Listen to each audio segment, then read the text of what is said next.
إله إلا الله لا إله إلا الله سيدنا محمد رسول الله صلى الله عليه وسلم أعوذ بالله من الشيطان الرجيم بسم الله الرحمن الرحيم الحمد لله رب العالمين والصلاة والسلام على أشرف الأنبياء والمرسلين سيدنا مولانا محمد وعلى آله وصحبه أجمعين حمد الشاكرين من الذاكرين من الناعمين من يوم عظيمك بمزيدا يا ربنا لك الحمد ولك الشكر كما ينبغي لجلالك الكريم ولعظيم سلطانك اللهم صل على سيدنا محمد وعلى آل سيدنا محمد صلاة تنجينا من يوم الأول والآخرات وتقضي لنا بها من الحاجات وتطهرنا بها من السيئات وترفعنا بها نفع الدرجات وتبلغنا بها السريات من جميع الخيرات والحياة وظلمات إنك على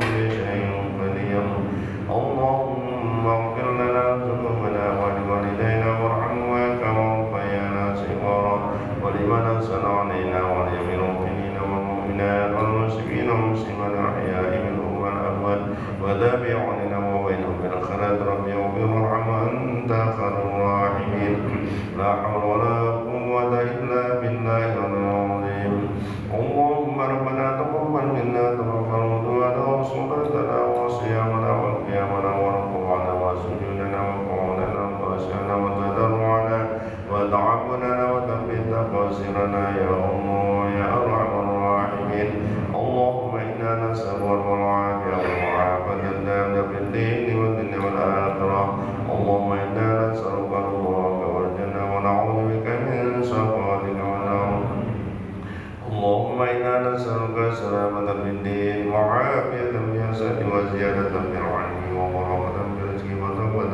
قبل الموت ورحمة عند الموت ومغفرة بعد الموت اللهم امن علينا في سكرات الموت والنجاة من النار ورفعنا لساب ربنا لا تزغ قلوبنا بعد إذ هديتنا وهب لنا من لدنك رحمة إنك أنت الوهاب ربنا هب لنا من أزواجنا وذرياتنا قرة أعين واجعلنا للمتقين إماما ربنا اغفر لنا ولإخواننا الذين سبقونا بالإيمان ولا تجعل في قلوبنا غلا للذين آمنوا ربنا إنك رؤوف رحيم اللهم إنا نسأل الهدى والتقى والعفاف والغنى اللهم جملنا بالعافية والسلامة وحققنا بالتقوى والاستقامة وأعذنا بموجبات الندامة إنك سميع الدعاء نسألك يا الله بحسن الخاتمة ونعوذ بك من سوء الخاتمة ربنا ظلمنا أنفسنا وإن لم تغفر لنا وترحمنا لنكونن من الخاسرين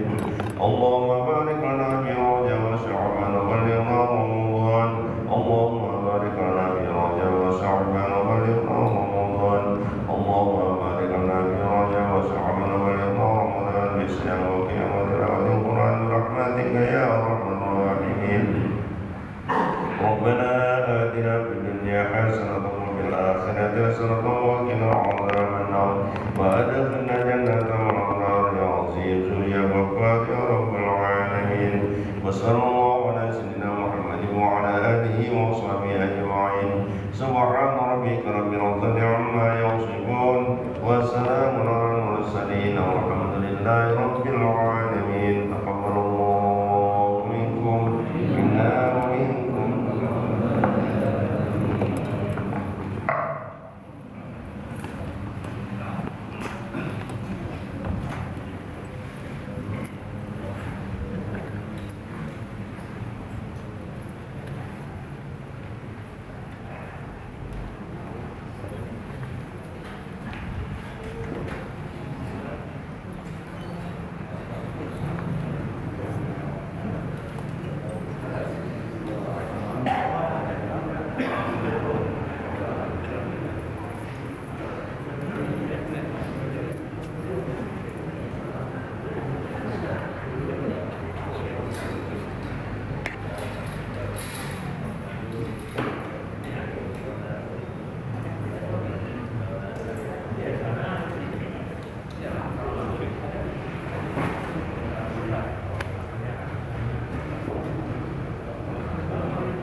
Masjid Darul Muttaqin beserta bapak-bapak segenap pengurus dan para imam-imam kita.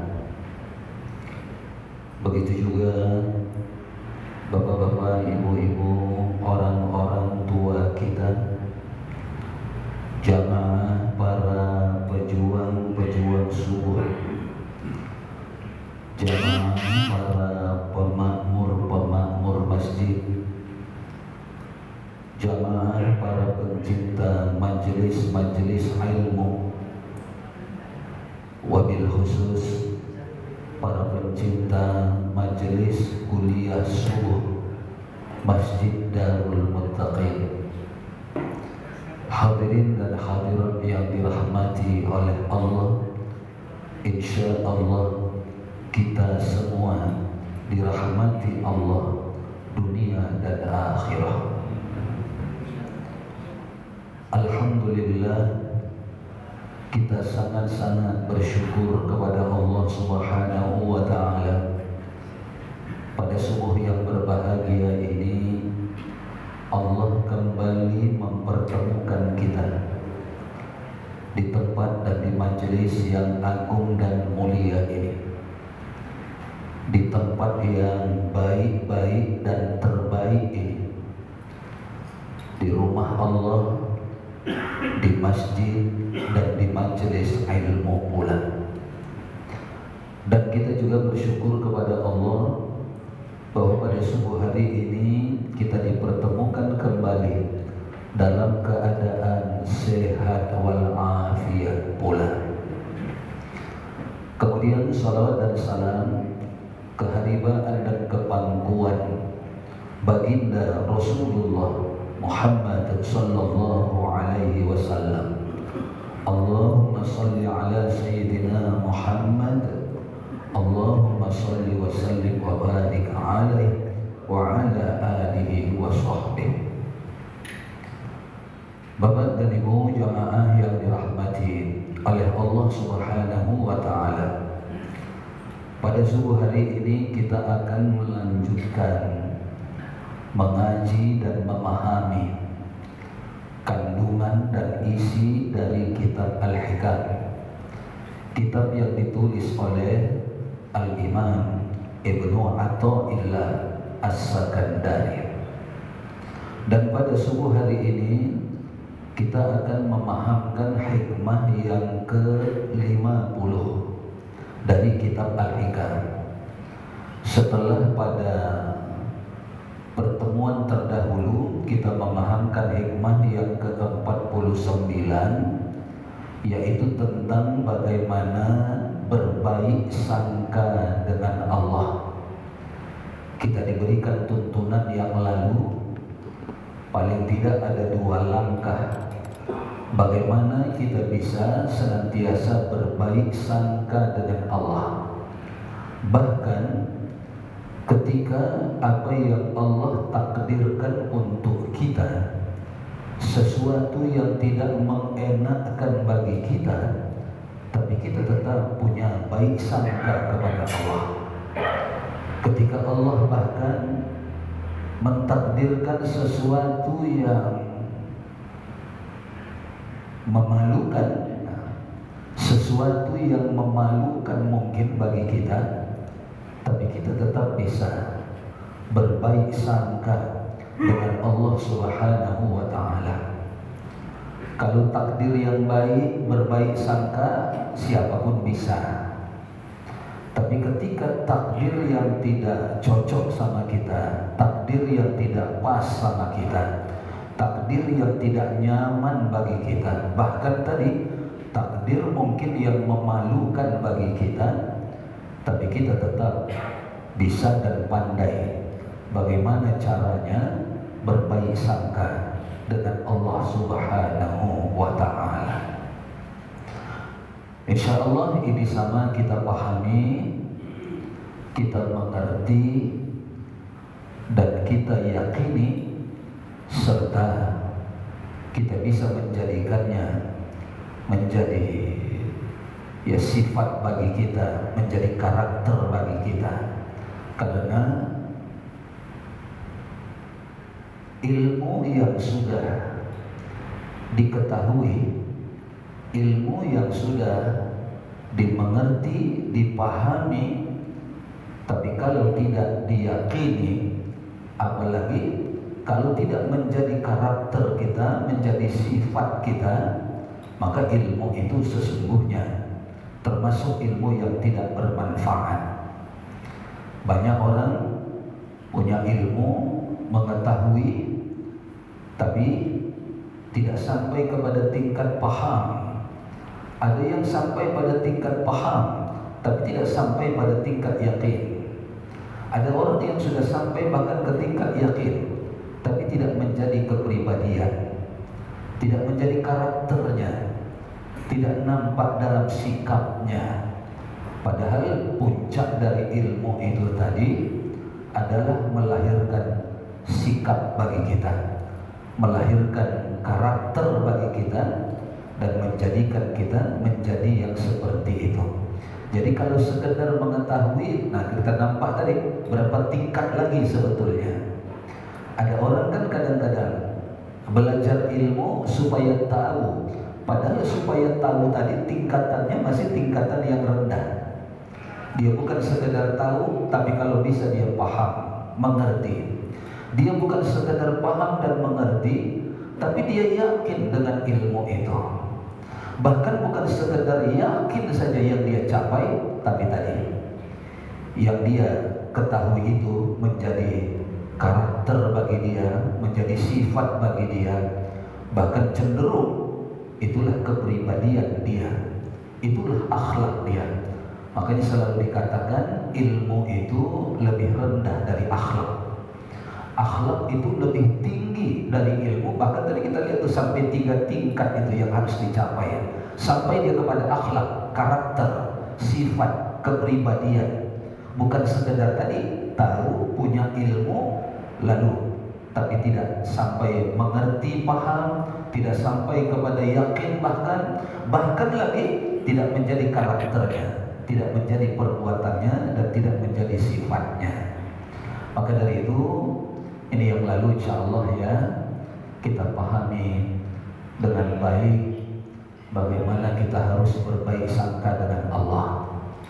Dan ini saya katakan yang lalu termasuk tidak mudah bagi sebagian orang, tapi bagi sebagian orang Allah mudahkan.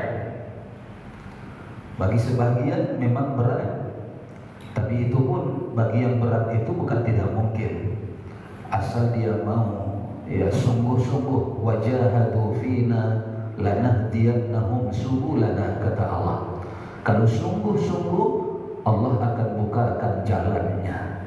Tapi sungguh-sungguh memang dia berusaha bagaimana agar bisa berbaik sangka dengan Allah, tidak buruk sangka. Apalagi tadi kita sebutkan, terutama ketika menerima atau menghadapi takdir yang bagi dia, bagi seseorang itu takdir yang kurang enak, takdir yang kurang nyaman, takdir yang tidak dia inginkan, bahkan saya katakan tadi takdir yang memalukan sekalipun, harus pandai bagaimana berbaik sangkanya dengan Allah.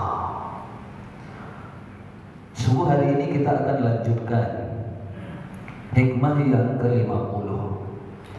Ini juga tuntunan nasihat sama kita.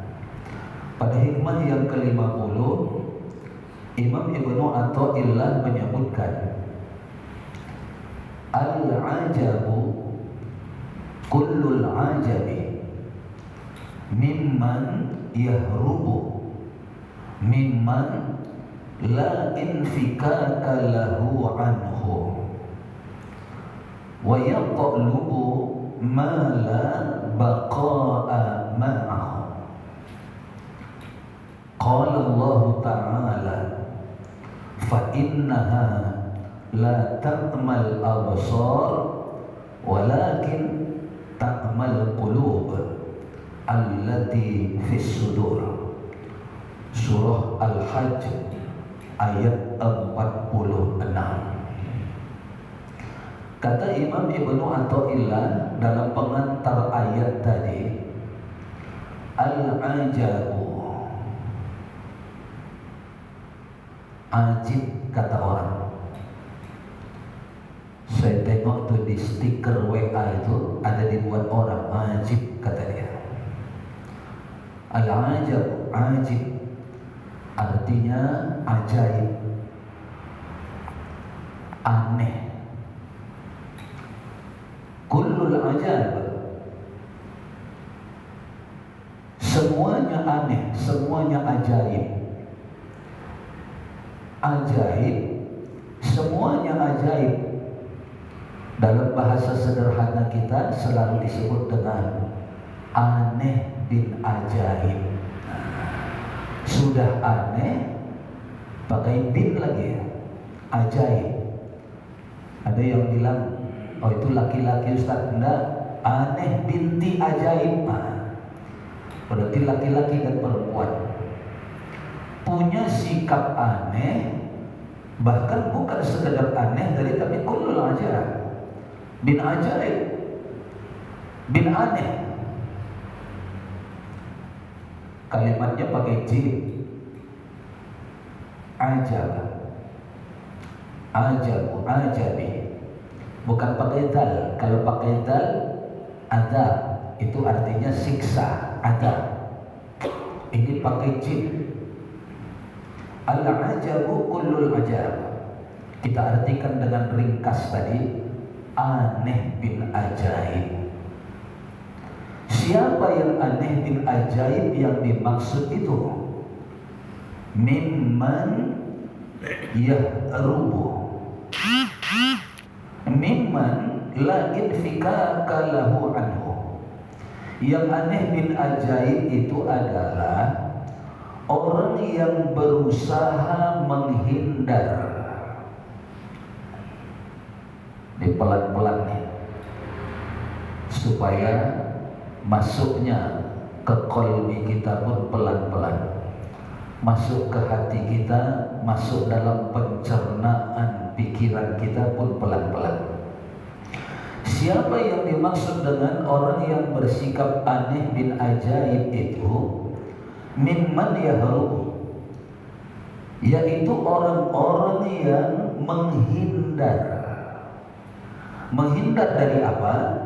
Mimman la infikaka lahu anhu, yang menghindar dari sesuatu yang tidak bisa dia hindari. Wah, sudah jelas tidak bisa dihindari, tapi dia berusaha menghindarinya. Nah, ini kan orang aneh bin ajaib nih. Tak bisa dia hindari, tapi dia masih berusaha menghindarinya. Dia berjuang menghindarinya. Berbagai cara, berbagai upaya dia lakukan untuk menghindarinya, padahal dia tidak bisa menghindar dari itu. Orang seperti ini orang aneh bin ajaib. Kenapa? Karena sesuatu yang tidak bisa dihindari itu, bukan kita semakin bekerja keras, semakin berjuang menghindarinya, tidak juga bisa. Tapi supaya kita tidak aneh bin ajaib adalah sesuatu yang tidak bisa dihindari itu mesti dihadapi. Persiapkan strategi bagaimana menghadapinya, bukan menghindarinya. Kenapa? Karena memang tidak bisa dihindari. Tapi kalau dihadapi bisa. Dibuat strategi menghadapinya, itu bisa. Barulah kalau orang seperti ini, dia bukan aneh bin ajaib, tapi dia orang yang bijak.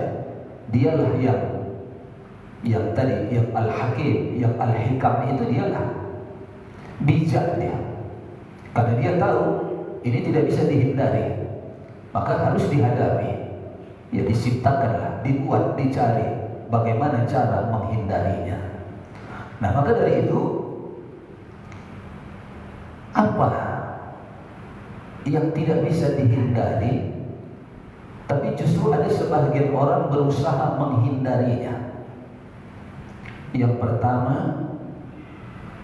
takdir Allah. Kalau sudah jadi takdir, tidak bisa dihindari lagi. Maka jalan yang terbaik adalah menghadapinya. Siapkan langkah, siapkan strategi, siapkan cara. Bagaimana cara menghadapinya? Kenapa? Karena memang tidak ada yang bisa menghindar dari takdir Allah kalau dia sudah jadi takdir, terkecuali kalau dia masih menjadi qadha. Makanya rukun iman yang keenam itu selalu disebut dengan beriman kepada qadha dan kepada takdir. Jadi ada dua. Qadhanya kita imani, takdirnya kita imani.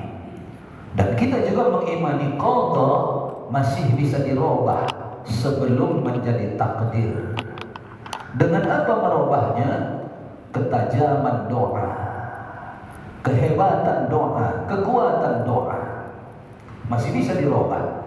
Tapi kalau dia sudah menjadi takdir, tidak ada lagi yang bisa merubahnya. Bagaimanapun dia berusaha menghindarinya, tidak bisa. Maka dia harus terima dan dia harus hadapi. Harus dihadapi. Takdir itu harus dihadapi, Bapak dan Ibu. Kalau tadi takdirnya yang baik-baik, bagaimana menghadapinya?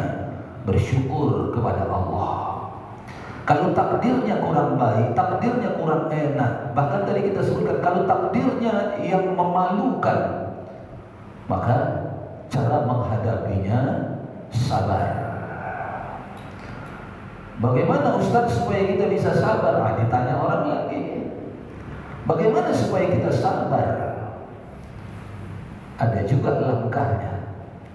Supaya kita sabar, kita harus punya keyakinan bahwa semua takdir Allah itu pasti ada kebaikan di dalamnya. Walaupun tidak enak tadi, walaupun memalukan tadi, tapi takdir Allah itu tidak akan menghancurkan kita. Karena maksud Allah kadang-kadang menimpakan sesuatu kepada kita itu bisa bermakna cobaan, bisa bermakna ujian, lolos apa tidak, lulus atau tidak. Makanya kita pun selalu berdoa. Ada 3 penggal doa itu. Rabbana la tu'akhidna in nasina aw akhtana. Kalau kita lalai, kalau kita lupa. Rabbana la tahmil alaina isran kama hamaltahu 'alal ladina min qablina. Yang ketiga, Rabbana wa la tuhammilna ma la taqata lana bih. Dengan doa itu kita yakin kenapa Allah timpakan itu kepada kita, karena Allah menganggap kita mampu memikulnya. Ingat tak? Karena Allah menganggap kita mampu memikul takdir itu, makanya Allah takdirkan sama kita. Allah tidak akan menimpakan sesuatu yang si hamba itu tidak akan mampu dia memikulnya, tidak akan diberikan oleh Allah. Cuma kadang-kadang si hamba saja yang salah bersikap, yang salah menghadapinya. Jadi Allah timpakan itu karena Allah menganggap kita mampu menerimanya, kita mampu menghadapinya, kita mampu memikul beban dari takdir itu. Maka Allah uji kita. Keyakinan itu harus ada supaya sabar tadi datang.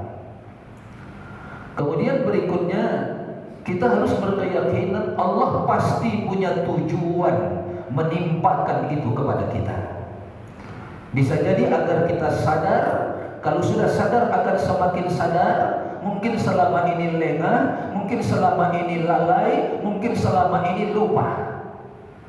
Mungkin selama ini tidak sholat, atau selama ini sholat tapi belang-belang kambing, atau selama ini sholat tapi sholat begitu saja. Bisa jadi Allah suruh kita berpikir, Allah suruh kita mengambil pelajaran. Kita yakin ada hikmah dalam setiap musibah. Apalagi kita semakin yakin ketika disebutkan fa inna ma'al usri yusra, inna ma'al usri yusra. Di sebalik setiap kesusahan menunggu kesenangan. Di balik setiap kesusahan akan menanti kebahagiaan. Kalau keyakinan itu ada sama kita, setelah ini Allah akan takdirkan insya Allah yang jauh lebih baik lagi kepada kita. Kalau keyakinan itu ada, tadi sikap sabar itu akan datang. Maka ketika menerima sesuatu yang enak, ya Allah, ini amanah darimu, hamba bersyukur kepadamu. Tapi ketika menerima takdir yang kurang enak, kita pun tetap bermunajat kepada Allah. Ya Allah, ini cobaan darimu, ini ujianmu ya Allah. Mungkin selama ini hamba lalai, mungkin selama ini hamba lengah, tapi tadi yang bisa mengambil pelajaran, yang bisa mengambil hikmah, yang kepingin dia punya sikap sabar. Ya Allah, hamba yakin Engkau timpakan ini kepada hamba karena Engkau menganggap hamba mampu memikulnya. Ya Allah, berikan hamba kekuatan lahir dan batin. Ya Allah, hamba yakin apa yang Kau takdirkan ini Engkau punya tujuan dan maksud. Ya Allah, hamba akan cari hikmahnya. Yang terakhir tadi, ya Allah, hamba yakin setelah kesulitan ini Engkau akan bukakan kemudahan-kemudahan. Ya Allah, setelah yang tidak enak ini hamba yakin Engkau akan berikan yang enak-enak. Ya Allah, ya Allah, setelah yang berat ini Engkau akan takdirkan kepada hamba sesuatu yang ringan, yang nyaman. Ya Allah, dalilnya tadi, fa inna ma'al usri yusra, inna ma'al usri yusra. Nah, maka dari itu Bapak dan Ibu jemaah yang dirahmati oleh Allah, balik kita yang tadi takdir, kalau sudah terjadi, qada sudah berubah menjadi takdir dan terjadi berlaku, maka takdir itu bukan dihindari, tapi dihadapi. Itu yang pertama. Kemudian yang kedua, apa yang tidak bisa dihindari tapi orang-orang masih berusaha menghindarinya? Yang kedua, kematian. Tidak ada yang bisa menghindari kematian. Kemanapun dia pergi akan dicari oleh malaikat Israel. Kemanapun dia lari akan ditemui oleh malaikat Israel. Walaupun dia lari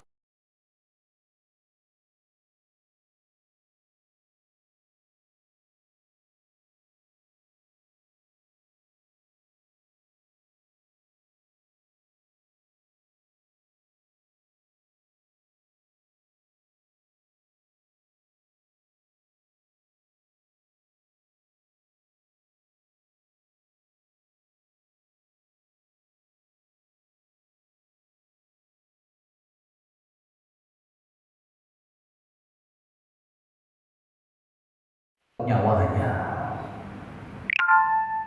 maka jangan dihindari kematian, jangan dihindari, tapi dihadapi dengan cara mempersiapkan apa yang dibutuhkan ketika nanti kita menghadapinya.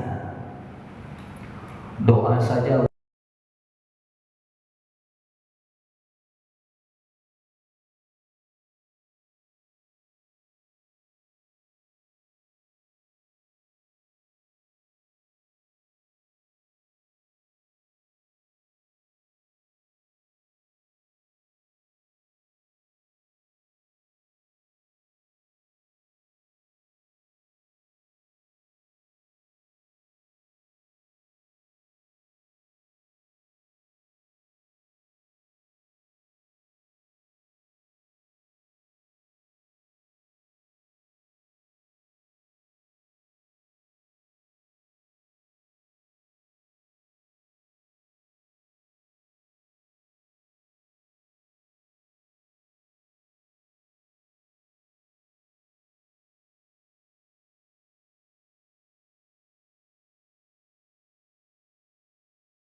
kematian itu pasti, bukan mungkin. Entah siapa yang lebih dahulu di antara kita, tidak ada kita yang tahu. Wallahu a'lam. Mereka yang kita antar kemarin ke kuburannya, kebetulan dia mendapat nomor antrian giliran lebih dahulu dari kita. Kita yang masih hidup sekarang bukan berarti akan bebas, akan terlepas dari kematian itu, bukan. Cuma giliran kita yang belum kena. Bisa jadi ada orang-orang yang mengantar mereka sama kita juga kemarin, justru mereka nanti yang mungkin masih mengantarkan kita. Berarti apa? Kita lebih duluan dari mereka. Dia juga nanti yang mengantar saudara kita kemarin, dia nanti pun yang ngantar kita juga dia. Persiapkan. Berapa banyak orang jangan tertipu dengan sehat, itu selalu disebut tuh. Jangan tertipu dengan sehat. Karena kadang-kadang ada orang nampak sehat, langsung kelepak, jatuh, habis. Padahal sehat. Gemuk, yang kurus malah gak mati-mati. Padahal kan menurut logika kita yang kurus di duluan, ternyata tidak. Oh, saya normal Ustaz, gula normal, tensi normal, kolesterol normal, apalagi asam urat normal Ustaz. Perasaan dia masih lama, ternyata dia duluan. Ada orang yang golanya tinggi, diabetesnya sudah luar biasa, tak mati-mati. Ada orang yang asam uratnya sebentar kambuh, sebentar kumat, tak juga mati-mati. Justru dia yang normal, yang duluan dipanggil oleh Allah. Itu jadi bukti sama kita bahwa kematian itu pasti dan tidak bisa dihindari. Tapi ada orang yang masih menghindarinya. Kemudian yang ketiga, yang tidak bisa dihindari itu ketuaan. Ketuaan. Setiap detik yang kita hirup menambah tua kita. Setiap hari yang kita jalani menambah tua kita. Setiap mungkin ada orang yang setiap ulang tahun yang dia rayakan itu menambah tua dia, tapi tidak disadari. Ada orang begitu meninggalkan tahun 2024, menyambut dengan pesta pora tahun 2025, justru itu menambah ketuaan dia.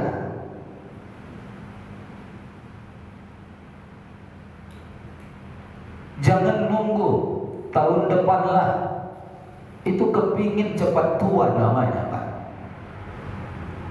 Justru yang kita miliki prinsipnya adalah hari ini ada, ku manfaatkan. Hari ini kesempatan ada, ku perbuat. Hari ini ada, ku lakukan. Jangan pernah mengatakan tahun depan. Ditunggu-tunggunya tahun depan, sehingga tahun ini berlalu begitu saja, makin tua. Tidak bisa dirubah. Kalaupun ada yang berusaha membohonginya, rambut yang putih dihitamkannya balik,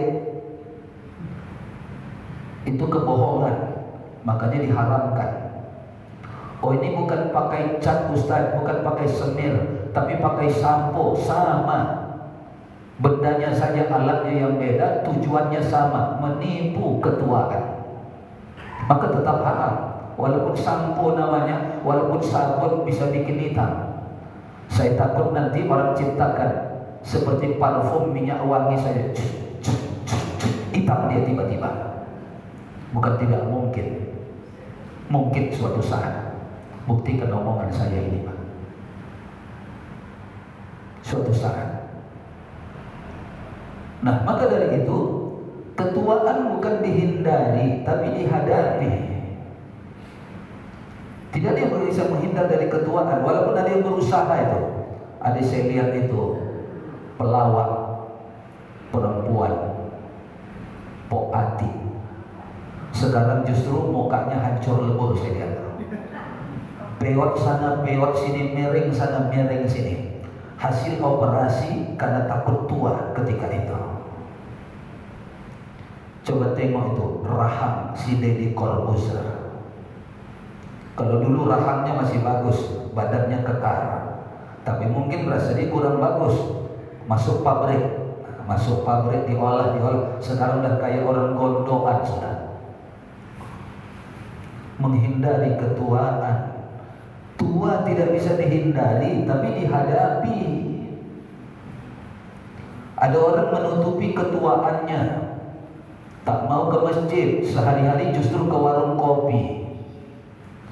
Warung kopi pun pakai baju anak muda, pakai baju kaos, masukkan celana, pakai baju celana jin, ikat pinggang anak muda,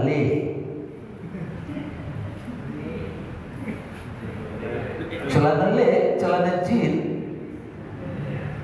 supaya nampak muda.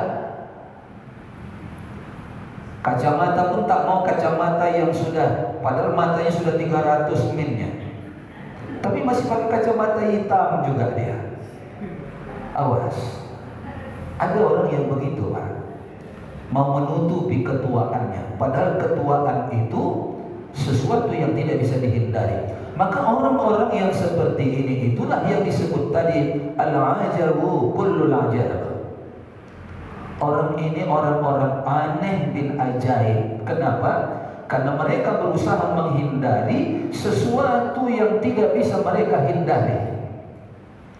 Kalau sudah tua, power kurang, kekuatan pun mulai hilang. Jangan lagi berbohong, pesan jamu demi jamu. Udah tak mampu dah. Tapi beli jamu ini, beli jamu itu. Bahkan ada yang kayak tidak jamu. Ini kopi Ustaz, kata dia. Kopi Ustaz, kata dia. Ada pula yang bilang, oh ini permen Ustaz. Udah bentuk permen dibikin orang sekarang. Tertipu. Pakai juga, konsumsi juga, minum juga. Pikirnya dia muda lagi, kayak iklannya itu bisa 2 kali 1 malam, kata dia. Dihajarnya 2 kali 1 malam. Besok 3 pekan nggak bangun dari tempat tidur.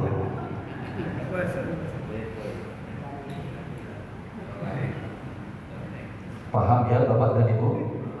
Paham maksud saya ya? Kita tak kayak dulu. Waktu baru pengantin baru, maaf, 3 kali 1 hari. Sesudah punya anak 1, nah 2 kali sepekan. Sesudah umur di atas 40, sepekan sekali. Sudah umur di atas 50, di atas 60, sebulan sekali. Jangan lagi diperturutkan. Akhirnya tadi itu, untuk gak meninggal dia ketika sedang melangsungkan itu. Ketuaan tidak bisa dibohongi, tidak bisa dihindari. Kok Ustaz tahu, kata ibu? Saya juga pernah muda. Dan saya rasakan perkembangannya sampai sekarang. Ibu Haji, Pak Andi, 2 pekan sekali. Nah, itu udah hebat itu Pak Haji. Ada yang malah katanya 3 bulan sekali Ustaz, katanya udah berapa umur? Saya bilang udah 70 lebih Ustaz. Wajar lah, 3 bulan sekali kayak bagi rapot triwulan. Triwulan 1, triwulan 2, ikut bagi rapot dia. Memang itulah, tidak bisa dihindari Bapak dan Ibu, tidak bisa dibohongi, tidak bisa didustai. Tapi kalau ada orang berusaha menghindari ketuaan, itu tadi, itu orang aneh bin ajaib. Bukan dia persiapkan bagaimana cara menghadapinya. Nah, jadi yang pertama itu disebutkan oleh Imam Ibnu Athaillah bahwa sikap aneh bin ajaib itu adalah sikap orang yang berusaha menghindar dari sesuatu yang tidak bisa dia hindari, termasuk berusaha menghindar dari Allah. Bisa tidak kita menghindar dari Allah? Hah? Bisa? Bisa tidak kita menghindar dari Allah? Kenapa masih ada orang yang berani bersembunyi seolah-olah Allah bisa dia hindari? Kita masih ingat karena masih hangat. Ada 3 hakim yang memvonis bebas, padahal tuntutannya 12 tahun penjara. Siapa itu? Ronald Tanur yang membunuh rekan perempuannya. Divonis bebas oleh hakim. Seolah-olah dia bisa menghindar, pikir dia dari Allah, dari orang bisa, tapi takdir Allah justru membukakannya. Masuk di akal dia tuntutan 12 tahun tapi divonis bebas. Tidak ada kecurigaan sedikit pun pada dirinya. Nanti orang curiga kalau bebas dari 12 tahun dituntut lalu divonis bebas. Janganlah. Tapi ternyata 3-3 berpikirnya sama. Lalu diselidiki, betul, menerima suap miliaran rupiah. Akhirnya sekarang 3-3 jadi tersangka dan sekarang dipenjara sampai saat ini. Hakim, jabatan yang luar biasa. Mungkin dia puluhan tahun kuliah, sekolah, belajar, memperjuangkannya supaya itu bisa dicapainya. Tapi sebentar saja hilangnya. Termasuk yang ini, 300 triliun, tuntutan 12 tahun. Tapi yang laki-laki dihukum 6,5 tahun, yang perempuan dihukum cuma 6 tahun. Tidak takut dia Bapak dan Ibu. Peristiwa sebelumnya ada orang cuma korupsinya belasan miliar, puluhan miliar, itu hukumannya di atas 10 tahun. Tapi ini triliun, bukan lagi miliar. Dia berani.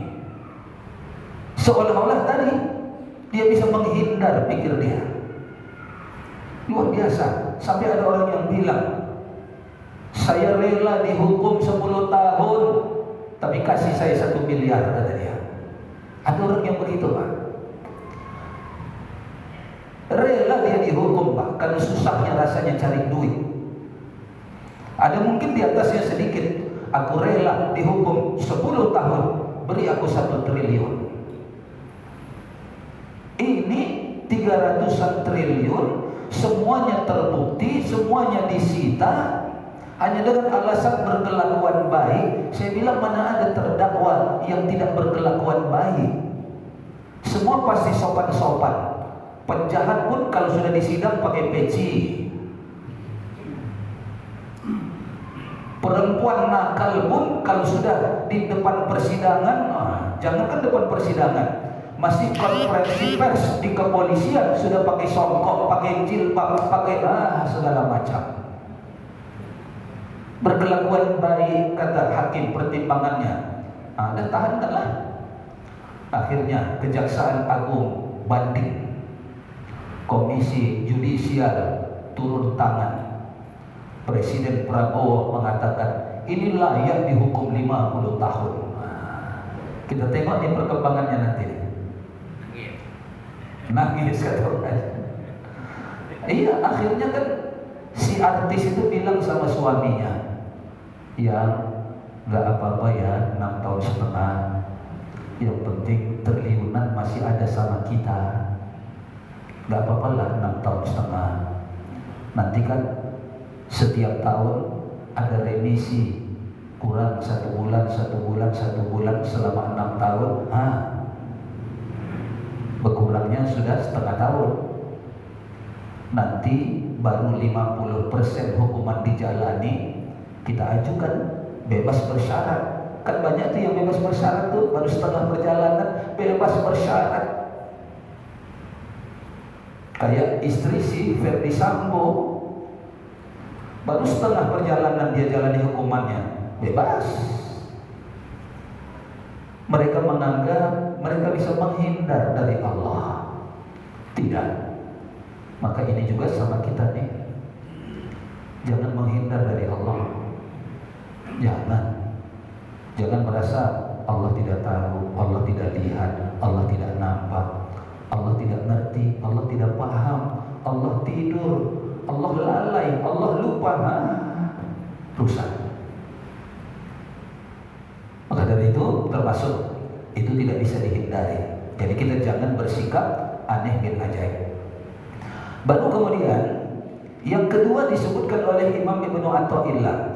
Siapa orang yang aneh bin ajaib itu? Kata Imam Ibnu Athaillah, wa yaqalubu ma la baqa'a ma'ahu. Berapa menit lagi, Pak? 5 menit lagi. Tinggal 1 menit. 5 menit. Nampaknya tak sempat kita syarah, tak sempat kita jabarkan yang kedua. Tapi yang jelas yang pertama tadi sudah mengerti, sudah dapat ilmu, sudah mengerti, sudah paham, sudah. Apa yang dipahami? Bahwa sikap aneh bin ajaib kalau berusaha menghindar dari sesuatu yang tidak bisa dihindari, itu sikap aneh bin ajaib. Berarti sudah paham ya, sudah ngerti, ya sudah paham, sudah ngerti. Baru kemudian tingkatannya, yakin? Naik lagi tingkatannya, yakin tak nih? Bisa jadi ada orang yang tidak yakin. Masih juga dia merasa bisa menghindar dari kematian, masih juga dia bisa merasa menghindar dari takdir, dia bisa menghindar dari Allah, dia bisa menghindar dari ketuaan. Kenapa tak sampai pada keyakinan? Padahal sudah berusaha nih, disampaikan jadi tahu, disampaikan jadi ngerti, jadi paham. Yakin? Tunggu dulu lah Ustaz, kata dia. Apa yang ditunggu? Mau latihan yakin dulu Ustaz, kata dia. Masih mau latihan lagi yakinnya. Dilatih-latih dulu lah Ustaz, kata dia. Dilatih-latih dulu. Padahal nanti ada lagi tingkatannya. Setelah yakin, itu harus menjadi watak kita, menjadi karakter kita. Kita tidak termasuk orang yang seperti itu tadi, nampak dalam keseharian kita. Kematian tidak bisa kita hindari, nampak dari persiapan kita. Takdir Allah tidak bisa dihindari, nampak dari apa yang kita hadapi. Kalau tadi baik sabar, kalau tidak baik tadi kalau baik bersyukur, kalau tidak baik sabar. Bagaimana cara bersabarnya? Nampak. Oh, ini orang memang sabar betul. Jadi karakter, jadi sifat kita, jadi watak kita. Itu baru ilmu itu berbuah. Kalau tidak, maka samalah kita dengan pohon yang mandul. Kita tebang itu pohon itu, Pak. Kita punya pohon mangga di depan rumah, tapi tak pernah berbuah. Udah 7 tahun dah tak berbuah. Pohonnya mandul, tebang. Ini pun begitu, ilmu kita mandul, tidak berbuah, menjadi yang lebih tinggi, menjadi yang lebih mulia. Akhlak, perilaku, sikap, watak, sifat, dan lain-lain sebagainya harus menjadi seperti itu, Bapak. Nampaknya baik kita sendiri yang menampakinya maupun orang lain bisa melihat, nampaknya ini memang ini sabar betul dia, sabar betul dia. Dapat suami yang kayak gini sabar betul dia. Nampak kata dia. Yang di rumah bilang, apa pula sabar? Memangnya kenapa? Kau tengoklah ke rumah, hancur piring semua dibuatnya katanya. Rupanya pelariannya ke piring rupanya. Asal datang suaminya berulah, setengah lusin piring hancur. Berulah lagi suaminya, gelas-gelas hancur. Jadi ditumpahkannya ke sana. Tidak ya. Maka dari itu, ini dulu saya kira Bapak dan Ibu, diskusi dialog pun kita tiadakan dulu. Karena waktu Isyraq sudah masuk. Nanti pekan depan yang satu lagi tadi yang disebutkan oleh Imam Ibnu Athaillah, kemudian ayat surah Al-Hajj ayat 46 itu apa maksudnya, insya Allah pada pertemuan yang akan datang pembahasan syarah Al-Hikam ini akan kita lanjutkan insya Allah. Sebelum saya tutup, saya persilakan Bapak Haji Sihana untuk mengumumkan amal jariah Bapak dan Ibu pada hari ini. Silakan Pak Haji. Dengan berakhirnya tausiah dari Bapak Julukon 8, maka akan berakhir juga kita pagi ini. Terima kasih atas perhatiannya. Semoga bermanfaat dan barokah. Wassalamualaikum warahmatullahi wabarakatuh.